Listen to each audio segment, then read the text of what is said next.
ആരും വീഡിയോയും ഓഡിയോയും ഓൺ ചെയ്യരുത്.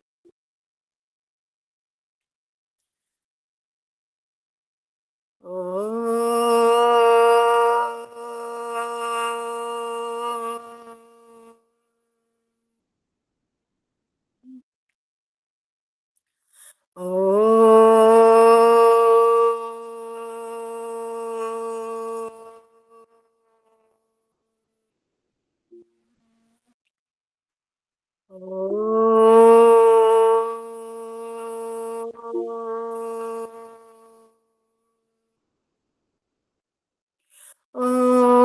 സായീശ്വരായ വിദ്മഹേ സത്യദേവായ ധീമഹി തന്നഃ സർവ പ്രചോദയാത്.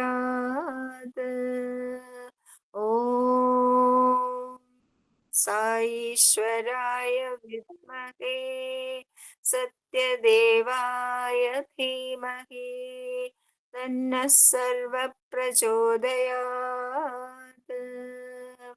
ഓം സായീശ്വരായ വിദ്മഹേ സത്യദേവായ ധീമഹി തന്നഃ സർവ പ്രചോദയാത്.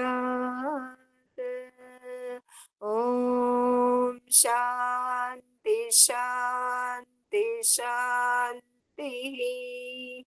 ഓം ശ്രീ സായിരാം. ഇന്ന് ഗീതാദേവി കണ്ണൂരാണ് വായിക്കുന്നത്. ഗീത, പ്ലീസ് വീഡിയോ ഓൺ ചെയ്ത് ഓഡിയോ ഓൺ ചെയ്തോളൂ. സായിരാം. എല്ലാവർക്കും സായിരാം. ഭഗവാന്റെ തൃപ്പാദ പത്മങ്ങളിൽ കോടി കോടി പ്രണാമം. ശരീരം ഈശ്വരന്റെ മന്ദിരം എന്ന ഭഗവാന്റെ ഒരു ചെറിയൊരു പുസ്തകത്തിനെയാണ് ഞാൻ ഇന്ന് വായിക്കുന്നത്. മനുഷ്യന് ശരീരങ്ങൾ 3: ഭൗതിക ശരീരം, സ്ഥൂല ശരീരം, കാരണ ശരീരം. മരിക്കുമ്പോൾ ഭൗതിക സ്ഥൂല ശരീരങ്ങൾ വേർപെടുന്നു, കാരണ ശരീരം നിലനിൽക്കുന്നു. ഭഗവത്ഗീതയിൽ നമ്മുടെ ശരീരത്തെ ക്ഷേത്രമായി സങ്കല്പിച്ചിരിക്കുന്നു.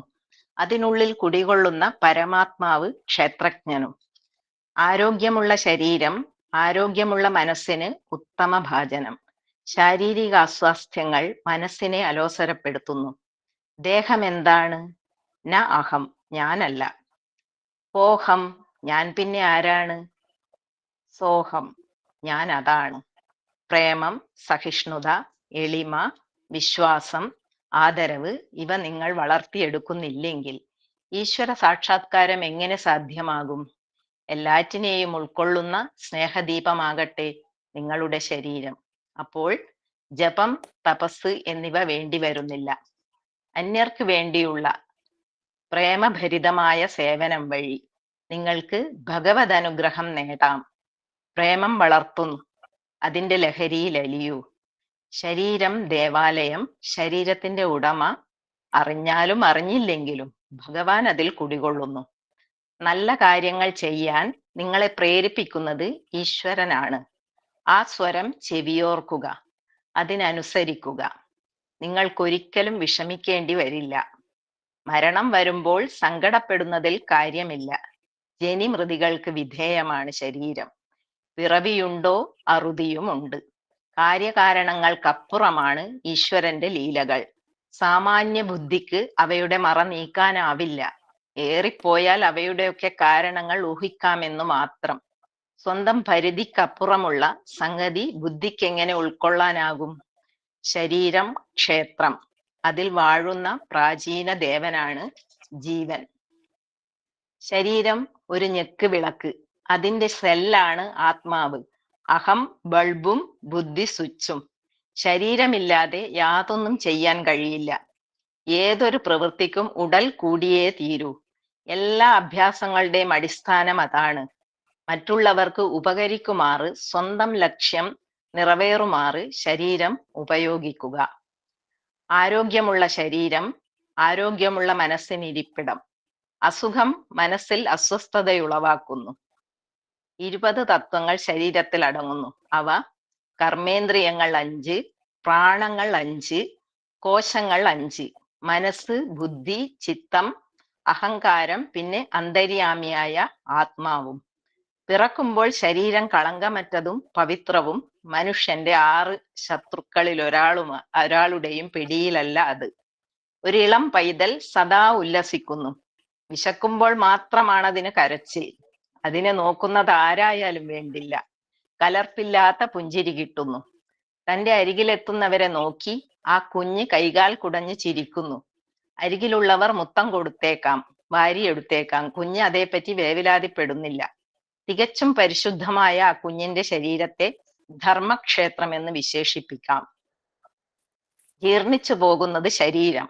ഒരു മാംസപിണ്ഡമാണതിന്റെ തുടക്കം. വളർന്നു വരുമ്പോൾ അത് സുന്ദരവും ആകർഷകവുമായി മാറുന്നു. പക്ഷേ ഒടുവിൽ വാർദ്ധക്യം ബാധിച്ച് കരുത്തും ആകർഷകത്വവും പോയി പോകുന്നു. ശരീരം ഒരു ജഡപദാർത്ഥം. ജീവിതകാലത്തിനിടയിൽ അത് ഒട്ടേറെ മാറ്റങ്ങൾക്ക് വിധേയമാകുന്നു. അവസാനം ജീർണിക്കുന്നു. ചൈതന്യം നിറഞ്ഞ ശരീരത്തിന്റെ അടിസ്ഥാനം ദൈവീകതയാണ്. 10 സുഷിരങ്ങളുള്ള ഒരു കുടം, അതിനുള്ളിൽ ഒരു കെടാവിളക്കും. ഭഗവത്ഗീതയിൽ ശരീരം ഇങ്ങനെ വർണ്ണിക്കപ്പെട്ടിരിക്കുന്നു. കട്ടിയുള്ള തുണി കൊണ്ട് നിങ്ങൾ ഈ കുടം മൂടുകയാണെങ്കിൽ വെളിച്ചം കാണാനായി എന്ന് വരില്ല. എന്നാൽ ഈ മറ പതുക്കെ നീക്കുകയാണെങ്കിലോ വെളിച്ചമെങ്ങും പരക്കുകയായി. 10 വിളക്കുകൾ ഉണ്ടെന്നും തോന്നിപ്പോകും. ആ കുടം നിങ്ങൾ ഉടയ്ക്കുകയാണെന്നിരിക്കട്ടെ, ഒരേ ഒരു വിളക്ക് മാത്രമേ അകത്തുള്ളൂ എന്ന് നിങ്ങൾക്ക് മനസ്സിലാകും. ഉള്ളിൽ തെളിയുന്ന ആ വിളക്ക് സ്വയം പ്രകാശമായ ആത്മാവത്രേ. ആത്മദീപ്തിയെ ശരീരവും 10 ഇന്ദ്രിയങ്ങളും മറച്ചു. കുടത്തിന്റെ ദ്വാരങ്ങൾ 5 സ്ഥൂലേന്ദ്രിയങ്ങളും 5 സൂക്ഷ്മേന്ദ്രിയങ്ങളുമാണ്. ശരീരമാകുന്ന കുടം മമത എന്ന കട്ടിയുള്ള തുണി കൊണ്ട് മൂടിയിരിക്കുകയാണ്. അജ്ഞാനത്തിൽ നിന്ന് മമതയുണ്ടാകുന്നു. മായയുടെ ഫലമായ ഭ്രമമാണത്. ശ്രീകൃഷ്ണൻ അർജുനനോട് അരുളി, ദേഹം നൽകപ്പെട്ടിരിക്കുന്നത് അന്തര്യാമിയായ ദേഹിയെ അറിയുന്നതിനു വേണ്ടി. അത് പവിത്ര കാര്യങ്ങൾക്കായി ഉപയോഗപ്പെടുത്തുക. ഈ വിവേകമെന്ന ശക്തി പക്ഷി മൃഗാദികൾക്ക് കൊടുത്തിട്ടില്ല. ശരീരത്തിൽ എന്തെല്ലാം അടങ്ങിയിരിക്കുന്നു? 7 തൊട്ടി വെള്ളം, 2 ഇഞ്ചിന്റെ 4 ആണികളിലുള്ളത്ര ഇരുമ്പ്, 1100 തീപ്പെട്ടിക്കൊള്ളികളിൽ അടങ്ങുന്ന ഗന്ധകം, 2 കട്ട സോപ്പിലും 4 പെൻസിലുകളിലുമുള്ളത്രയും കാർബൺ. ഇവയോടൊപ്പം വേറെ ഏതാനും സാധനം കൂടി ചേർത്താൽ ശരീരമായി. അതിലടങ്ങുന്നത് വെറും ജഡപദാർത്ഥങ്ങൾ. പിന്നെ എങ്ങനെ അതിൽ ജീവൻ തുടിക്കുന്നു? ഉള്ളിന്റെ ഉള്ളിൽ ഒരാൾ ഉള്ളത് കൊണ്ട്. ശ്രദ്ധാവാൻ ലഭതേ ജ്ഞാനം. ശ്രദ്ധയുള്ളവന് അറിവ് നേടാനാകുന്നു. ശാസ്ത്രങ്ങളിൽ പറഞ്ഞിട്ടുള്ള കാര്യങ്ങളിൽ അടിയുറച്ച വിശ്വാസമാണ് ശ്രദ്ധ. നിങ്ങൾക്ക് വാടകയ്ക്ക് തന്നിട്ടുള്ള വീടാണ് ശരീരം. ഈശ്വരനാണ് അതിന്റെ ഉടമ. അവിടുത്തെ ഇച്ഛയുള്ളിടത്തോളം അതിൽ നന്ദിയോടെ താമസിക്കുക. ഭക്തി വിശ്വാസങ്ങളാകുന്ന വാടക കൊടുത്തുകൊണ്ട്. ദഹ്യതേ ഇതി ദേഹി. എരിയുന്നതാണ് ദേഹം. ആ വാക്കിന്റെ ഉൽപ്പത്തി ഇതിൽ നിന്നാണ്. നിന്ദയും സ്തുതിയും അപമാനവും ആദരവും എല്ലാം ശരീരത്തോട് മാത്രം ബന്ധപ്പെട്ടിരിക്കുന്നു. ദ്വന്ദ്വാതീതനായ ആത്മാവിന് ഇതൊന്നും ബാധിക്കുന്നില്ല. ശ്രീനാരദൻ അരുളി, സകല ചരാചരങ്ങളിലും ഒരേ ഒരു പരമാത്മാവ് വാഴുന്നു. സത്യം ഇതായിരിക്കെ ആരാണ് നിന്ദിക്കുന്നവനും നിന്ദിക്കപ്പെടുന്നവനും? ആരാണ് മിത്രവും ശത്രുവും? എല്ലാം ഒരുപോലെ. ഇടതടവില്ലാതെ ഈശ്വര സ്മരണ കൊണ്ട് പരിശുദ്ധമായ ഹൃദയരക്തമാകട്ടെ നാം അവിടുത്തേക്കായി സമർപ്പിക്കുന്ന കാണിക്ക. വെറുപ്പോ പ്രേമമോ കാമമോ അസൂയയോ അഹന്തയോ അടിയറവോ ഏത് ഭാവത്തിലായാലും തരക്കേടില്ല. നിരന്തരമായ തിരുനാമസ്മരണയുണ്ടായാൽ മതി. സായിരാം. നല്ല വായനയായിരുന്നു. ഇനി അനുഭവം പറഞ്ഞോളൂ ഗീത. പറയാം. കുറച്ച് ഞാൻ എഴുതി വെച്ചിട്ടുണ്ട്. അത് തന്നെ കുറച്ചൊക്കെ പ്രശ്നങ്ങൾ ഉണ്ടാവും. ക്ഷമിക്കണം എല്ലാവരും. വളരെ ചെറിയ പ്രായത്തിൽ തന്നെ പുട്ടവർത്തിയിൽ പോകാൻ ഭാഗ്യം കിട്ടിയ ഒരാളാണ് ഞാൻ. അന്ന് അവിടെ താമസിക്കാൻ കെട്ടിടങ്ങളൊന്നും ഉണ്ടായിരുന്നില്ല. ഒരു 7-8 വയസ്സാകുമ്പോൾ തന്നെ ഞാൻ പോയിട്ടുണ്ട്. തലശ്ശേരിയിൽ നിന്ന് പോകുന്ന ബസ്സിൽ ഓരോ ഫാമിലിക്കും വേണ്ട ഭക്ഷണ സാധനങ്ങളും എണ്ണ, സ്റ്റൗ മുതലായവയും കൊണ്ടുപോകും. അവിടെ എത്തിയാൽ ഒരു മരത്തിന്റെ കീഴിൽ സാരി കൊണ്ടൊരു മറയുണ്ടാക്കി എൻ്റെ അച്ഛമ്മയുടെ നേതൃത്വത്തിൽ ഭക്ഷണം പാകം ചെയ്ത് കഴിക്കും. ചിത്രാവതി നദിയിൽ കുളിക്കും, വസ്ത്രം കഴുകും, 2-3 ദിവസം താമസിക്കും. സ്വാമിയുടെ ആപ്പിൾ പറിച്ച പുളിമരത്തിന്റെ കുന്നുകളിലെല്ലാം കയറി നല്ല സന്തോഷമായിട്ട് ആ കുട്ടിക്കാലം 2-3 തവണ പുട്ടവർത്തിയിൽ പോകാൻ കഴിഞ്ഞിട്ടുണ്ട്. ആ, സ്വാമീന്റെ ദർശനവും നന്നായിട്ട് ആ സമയത്ത് കിട്ടുമായിരുന്നു. പക്ഷേ അന്നൊന്നും അതിന്റെ ഒരു വില അറിയില്ലല്ലോ ചെറിയ പ്രായത്തിൽ. 10 വയസ്സുള്ളപ്പോൾ എന്റെ കാലിനൊരു അസുഖം വന്ന് 1.5 വർഷം കിടപ്പിലായി. സ്കൂളിലൊന്നും പോകാൻ പറ്റാതെ ഒരു ചെറിയ വൈകല്യത്തോടെയാണ് ഞാൻ റിക്കവർ ആയത്. അതിനുശേഷമാണ് ഞാൻ ബാലവികാസ് ക്ലാസ്സിൽ പോകാൻ തുടങ്ങിയത്. സ്വാമിയുടെ 50-ാം പിറന്നാളിൽ ഞാൻ ബാലവികാസ് റാലിയിൽ പങ്കെടുത്തിട്ടുണ്ട്. സായി സായി ജപ്തെ ചലോ എന്ന ഗാനമായിരുന്നു അന്ന് പെൺകുട്ടികൾക്ക് ഭഗവാന്റെ അനന്തപൂർ വിമൻസ് കോളേജിലായിരുന്നു താമസവും പ്രാക്ടീസും ഒക്കെ. അവിടുന്ന് റാലി കഴിഞ്ഞ ശേഷം ഭഗവാന്റെ പാദനമസ്കാരം, 2 പെന്ന്, ലഡു എല്ലാം സ്വാമി നമ്മളെ ഇടയിലൂട്ട് ഇങ്ങനെ 2 ഭാഗത്തും കുട്ടികളെ ഇരുത്തി ഇടയിലൂട്ട് പോയി നമുക്ക് പാദനമസ്കാരം എല്ലാം തന്നിട്ടുണ്ടായി പൂർണ്ണചന്ദ്ര ഓഡിറ്റോറിയത്തിൽ വെച്ചിട്ട്. അങ്ങനെ പിന്നെ കുറെ കാലങ്ങൾക്ക് ശേഷമാണ് പിന്നെ പുട്ടവർത്തിയിലൊക്കെ പോകാൻ സാധിച്ചത്. അപ്പൊ എനിക്ക് ഏറ്റവും വലിയൊരു ആഗ്രഹം ഒരു സേവാദളായിട്ട് ഡ്യൂട്ടി ചെയ്യണമെന്നാണ്. അത് ചെറിയ പ്രായത്തിൽ പോയപ്പോഴൊക്കെ നമ്മള് സേവാദളല്ലാതെ തന്നെ അവിടെ ഡ്യൂട്ടി ചെയ്തിട്ടുണ്ട്. അടുക്കളയിലെല്ലാം കഴുകാനും പച്ചക്കറി മുറിച്ചിടാനും അങ്ങനത്തെ എല്ലാ ജോലികളും ചെയ്യായിരുന്നു. പക്ഷെ ഈ സ്കാർഫും ബാഡ്ജൊക്കെ കുത്തിയിട്ട് ഭഗവാന്റെ സേവാദളായി ഡ്യൂട്ടി ചെയ്യണം എന്നൊരാഗ്രഹം ഉണ്ടായിരുന്നു. അപ്പൊ അത് ആദ്യം തന്നെ എനിക്ക് പോയപ്പോ സേവാദൾ ക്യാൻറ്റീനിലാണ് ഡ്യൂട്ടി കിട്ടിയത്. വളരെ നല്ല ഒരു എക്സ്പീരിയൻസ് ആയിരുന്നു അത്. എനിക്ക് കുറച്ച് ആരോഗ്യ പ്രശ്നങ്ങളുള്ളത് ഒന്നും എനിക്ക് ഫീൽ ചെയ്തിട്ടില്ല, ആർക്കും ഫീൽ ചെയ്തിട്ടില്ല. അത്രയും ഭംഗിയായിട്ട് ഭഗവാൻ അത് നടത്താൻ സാധിച്ച് നടത്തി തന്നു. സ്വാമി ആ ഡ്യൂട്ടി കഴിഞ്ഞതിന് ശേഷം ഞാൻ എപ്പോഴും നമ്മൾ പുട്ടവർത്തി പോകുമ്പോൾ സ്വാമീന്റെ സൂപ്പർ സ്പെഷ്യാലിറ്റി ഹോസ്പിറ്റൽ ഇങ്ങനെ കാണും ബസ്സിൽ ഇങ്ങനെ കടന്നു പോകുമ്പോൾ. പക്ഷെ എനിക്ക് അതിന്റെ ഉള്ളിൽ പോയിട്ടൊന്നും കാണാൻ പറ്റിയിട്ടുണ്ടായിട്ടില്ല. എന്റെ ഒരു ബന്ധു ഒരു പ്രാവശ്യം എന്നെ അവിടെ കൊണ്ടുപോയി. നല്ല വൃത്തിയും വെടിപ്പും അലങ്കാരങ്ങളും എല്ലാം എന്നെ അത്ഭുതപ്പെടുത്തിയ കാര്യങ്ങളായിരുന്നു. അവിടെ എല്ലാം ചുറ്റി നടന്ന് കണ്ട് കാർഡിയോ ഐസിയുവിന്റെ അടുത്തെത്തിയപ്പോൾ അവിടുത്തെ ബാത്റൂമിൽ നിന്നും പേഷ്യൻസ് ഇറങ്ങി വരുന്നുണ്ട്. അവര് ഈ ബാത്റൂമിൽ എന്തോ ബ്ലോക്കോ എന്തോ ഉണ്ടായിട്ട് അവരെ ഡ്രസ്സെല്ലാം ആകെ നനഞ്ഞ് വൃത്തികേടായിട്ട് അവര് അതിനാലെയാണ് ഐസിയുവിന്റെ ഉള്ളിലേക്ക് കയറിപ്പോകുന്നത്. അപ്പൊ ഞാൻ ഇങ്ങനെ വെറുതെ മനസ്സിൽ വിചാരിച്ച് ആരോടും പറഞ്ഞിട്ടൊന്നുമില്ല, ഓ ഈ ഡ്രസ്സ് ഇവിടുന്ന് കൊടുക്കുന്ന ഡ്രസ്സാണെന്ന് അവര് പറഞ്ഞു തന്നിട്ടുണ്ടായിരുന്നു. ഈ ഡ്രസ്സെല്ലാം എങ്ങനെയായിരിക്കും കഴുകുക എന്ന് വെറുതെ ഇങ്ങനെ മനസ്സിൽ വിചാരിച്ചിട്ടുണ്ടായിരുന്നു. അപ്പൊ എല്ലാം ഹോസ്പിറ്റലെല്ലാം കണ്ട് നമ്മള് തിരിച്ചുപോയി. പിറ്റേ വർഷം എനിക്ക് വീണ്ടും ഡ്യൂട്ടിക്ക് പോകാൻ അവസരം കിട്ടി. അത് എനിക്ക് കിട്ടിയത് സൂപ്പർ സ്പെഷ്യാലിറ്റി ഹോസ്പിറ്റലിലാണ്. അപ്പൊ എനിക്ക് ഈ ഒരു സംശയം ഉണ്ടല്ലോ എന്റെ മനസ്സിൽ, ഇവിടുത്തെ വസ്ത്രം കഴുകലെല്ലാം എങ്ങനെയായിരിക്കും എന്നുള്ളത്. എന്റെ കൂടെ എന്റെ ബന്ധുക്കളായ കൃഷ്ണേട്ടനും രാധേടുത്തിയും ഉണ്ടായിരുന്നു. ഞങ്ങൾ പുറത്ത് മുറിയെടുത്ത് ഡ്യൂട്ടി ഇടുന്ന സമയത്ത് എനിക്ക് ഭഗവാന്റെ ലോണ്ടറിയിലായിരുന്നു ലഭിച്ചത്. വളരെ സന്തോഷത്തോടെയാണ് ഞാൻ അവിടത്തേക്ക് പോയത്. എന്റെ മനസ്സിൽ ലോണ്ടറി എന്ന് പറയുമ്പോൾ നമ്മൾ തന്നെ പോയിട്ട് വസ്ത്രമെല്ലാം കഴുകേണ്ടി വരൂ അങ്ങനെയുള്ള ഒരു തോന്നലേ ഉണ്ടായിട്ടുള്ളൂ. അറിയില്ലല്ലോ, എന്തായാലും ആദ്യത്തെ പ്രാവശ്യമല്ലേ എന്നുള്ള നിലയിൽ ഞാൻ അവിടത്തേക്ക് ചെന്ന് വളരെ സന്തോഷത്തിലാണ് നമ്മൾ പോയത്. എന്നുവെച്ചാൽ ഈ സൂപ്പർ സ്പെഷ്യാലിറ്റിയിൽ കിട്ടുക എന്ന് പറഞ്ഞാൽ തന്നെ ഭയങ്കര സന്തോഷമാണ്. അവിടെ ചെന്നപ്പോ അത്ഭുതപ്പെട്ടു പോയി ഞാൻ. 5-6 വലിയ വാഷിംഗ് മെഷീൻ, ബ്ലീച്ചിങ് പൗഡറിൽ കഴുകുന്ന, വാഷിംഗ് പൗഡറിൽ കഴുകുന്ന, ഡ്രയറിൽ കഴുകി ഡ്രയറിൽ ഉണക്കി വലിയ ട്രേയിൽ തുണിയെല്ലാം വന്ന് വീഴുന്നു. പിന്നെ നമുക്കുള്ള ഡ്യൂട്ടി എന്താണെന്ന് വെച്ചാൽ ഇത് എല്ലാം ഭംഗിയായി മടക്കി വെക്കുക, ഡോക്ടേഴ്സിന്റെ ഡ്രസ്സൊക്കെ ഇസ്ത്രി ഇടാൻ കൊടുക്കുക, ബാക്കിയെല്ലാം തരം തിരിച്ചിട്ട് അതത് പാർട്ടിലേക്ക് പോകാൻ വേണ്ടിയിട്ട് എല്ലാം സെറ്റ് ചെയ്ത് വെക്കലാണ് ഡ്യൂട്ടി. അപ്പം ഭഗവാന്റെ ഹോസ്പിറ്റലിലെ വസ്ത്രത്തിനെ പറ്റിയിട്ട് എന്റെ സംശയം, മനസ്സിൽ വിചാരിച്ച സംശയം അന്ന് തീർന്നു കിട്ടി. ഏതാണ്ട് ഒരു 20 മിനിറ്റ് ഞാൻ അവിടെ ജോലി ചെയ്തു. അപ്പൊ ഒരാൾ വന്ന്, ആരാണ് ഗീതാദേവി എന്ന് വിളിച്ചു എന്നെ. അപ്പൊ നിങ്ങൾക്ക് കാർഡിയോ ഐസിയുലാണ് ഡ്യൂട്ടി എന്ന് പറഞ്ഞു.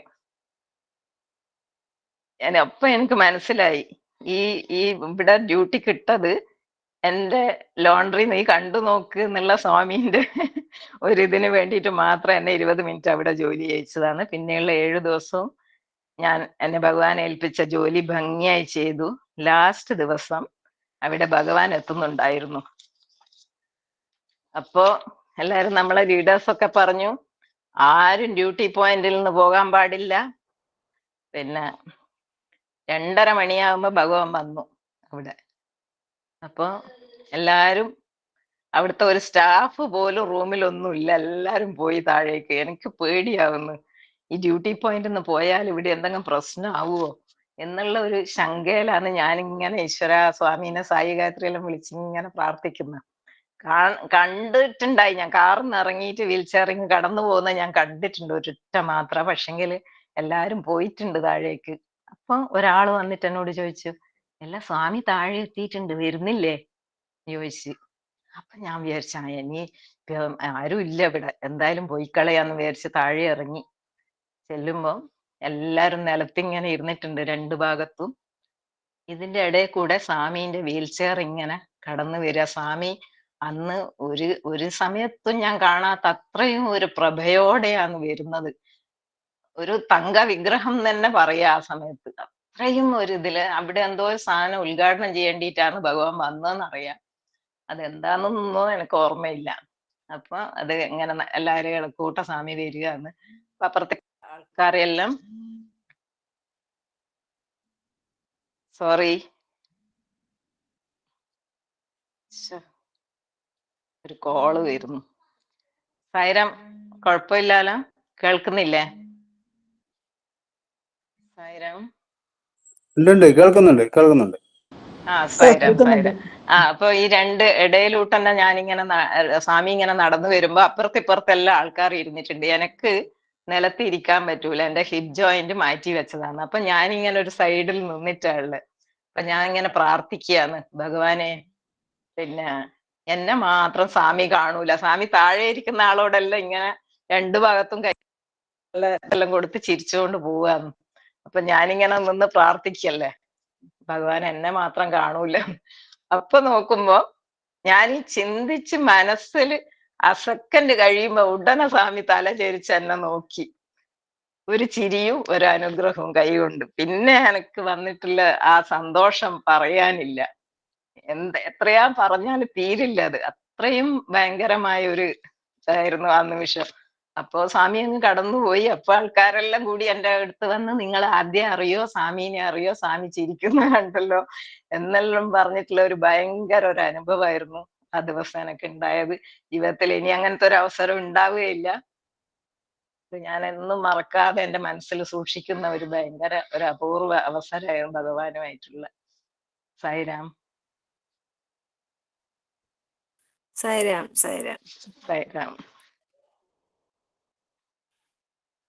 ഭഗവാന്റെ പ്രസന്റേജ് ഉള്ളൂ.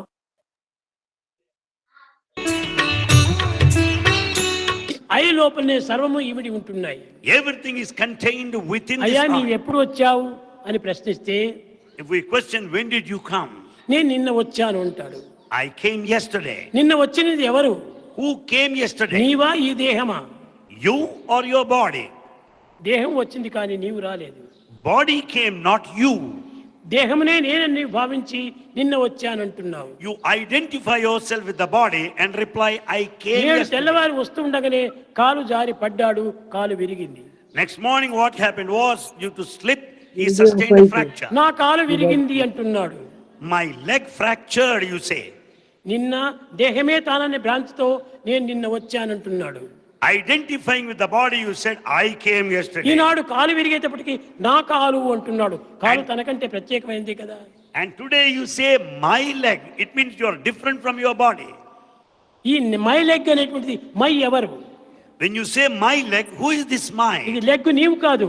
You are not the leg. దేహం నీవు కాదు. You are not the body. కేవలము నేను అనేటువంటిది ప్రత్యేకంగా ఉంటుండాలి. The real you is I, the ఈ self. విధంగా నిత్య జీవితంలో మనము ప్రతి చిన్న పదమును కూడాను ఉపయోగపెడుతున్నప్పుడు I I I I I అనేటువంటి పదమే నిత్య సత్యమైనటువంటి పదము. In every context and situation, we make use of this word I. కనుక ప్రతి మానవుడు కూడాను తన యందు ఉన్నటువంటి I. Everyone should know the I within. ప్రతి వ్యక్తి యందు కూడాను నేను అనేటువంటి సమానంగా ఉంటుండాలి. This I is uniform in everybody. సర్వుల యందు ఉండినటువంటి దైవత్వము ఆ ఐ ఒకటే. God is one and the same in the form of I. ఈశావాస్యం మిగతం జగత్. The whole universe is full of the divinity. ప్రతి వ్యక్తి యందు కూడాను ఉన్నటువంటి పరమాత్మను ఐ అనేటువంటిది. God is present in everyone in the form of I. నేను అనేటువంటిది ఎక్కడ ఉందో అక్కడంతా భగవంతుడు ఉన్నాడు. Wherever you have I, there is God. Geetha ഭജന പാടിക്കോള്. ശ്രീ സായിനാഥ ഗുരു ഗോവിന്ദ, ശ്രീ സായിനാഥ ഗുരു ഗോവിന്ദ, പർത്തിപുരീശ പരമാനന്ദ, പർത്തിപുരീശ പരമാനന്ദ, പ്രശാന്തി നിലയ രാധേ ഗോവിന്ദ, പ്രശാന്തി നിലയ രാധേ ഗോവിന്ദ, ഓം ഗുരു ജയ ഗുരു വിഠല ഗോവിന്ദ, ഓം ഗുരു ജയ ഗുരു വിഠല ഗോവിന്ദ, ശ്രീ സായിനാഥ ഗുരു ഗോവിന്ദ, പർത്തിപുരീശ പരമാനന്ദ, പ്രശാന്തി നിലയ രാധേ ഗോവിന്ദ, ഓം ഗുരു ജയ ഗുരു വിഠല ഗോവിന്ദ, ഓം ഗുരു ജയ ഗുരു വിഠല ഗോവിന്ദ, ശ്രീ സായിനാഥ ഗുരു ഗോവിന്ദ. ഓം ശ്രീ സായിരാം. നാളെ വായിക്കുന്നത് ഓമന വിജയകുമാർ, കണ്ണൂരിൽ നിന്നുള്ള ഓമന വിജയകുമാറാണ്. സായി ഉപമ. നിങ്ങൾക്ക് നേരെ വരുന്നതിനെ എല്ലാം അതുപോലെ സ്വീകരിക്കുക, സംതൃപ്തി വളർത്തുക. നിങ്ങളുടെ ആഗ്രഹങ്ങളെ വർദ്ധിപ്പിച്ചുകൊണ്ടും ലോഭത്തിന് വശംവദരായിക്കൊണ്ടും നിരാശയിൽ പെടാതെ ഇരിക്കുക. നിങ്ങൾക്ക് സ്വയം ചൂട് തോന്നുമ്പോൾ നിങ്ങൾ കമ്പിളി വസ്ത്രങ്ങൾ മാറ്റുന്നു. ഭക്തിയുടെ ചൂട് വർദ്ധിക്കുമ്പോൾ ആഗ്രഹങ്ങളാകുന്ന വസ്ത്രം ഉപേക്ഷിക്കേണ്ടി വരും. അനുഗ്രഹം നേടുവാൻ ശ്രമിക്കുക. അതിൽ കുറഞ്ഞ ഫലമൊന്നും നേടാൻ ശ്രമിക്കാതിരിക്കുക. ജയ് സായിരാം.